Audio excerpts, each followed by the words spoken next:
name of the organization is Chabad of Capitol Hill, Central Area. Chabad is a global outreach institution. We celebrate life. We celebrate Jewish life. At the conclusion of our Sabbath, going through my mail, noticed a package, a lot of different words on it, different things. Thought at first it was nothing, or something strange, but nothing that important.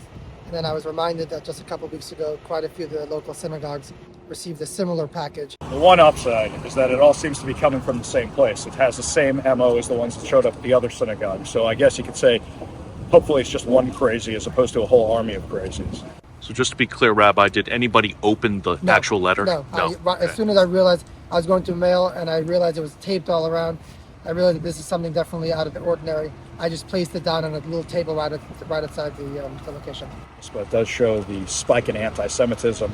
And a lot of people are trying to say that this isn't happening, that anti-Semitism isn't on the rise, that these attacks that happen in Israel aren't real, that's a false flag. I mean, this is literally our day-to-day. This is what we're dealing with. How are you interpreting this letter at this point showing up to your door? I mean, it's very disturbing that whoever this individual or group trying to scare the Jewish community with these kind of threats. What are the numbers now? How many incidents have there been, as far as you recall, up to this point? A minimum of 7, a maximum of 12 by my count of how many of these things they've found in various institutions across the city.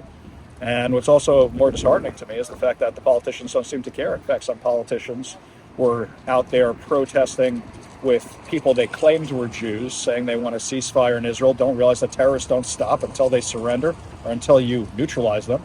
And they've never been in touch with any of our synagogues. Also disturbing is that no one's been arrested so far. That's even more disturbing. I mean, they're all probably coming from the same place. I think there were some leads beforehand, and I'm not really sure what's going on, but, it's great that we do have the first responders that show up as quickly as they do. But we don't let this deter us. We continue living.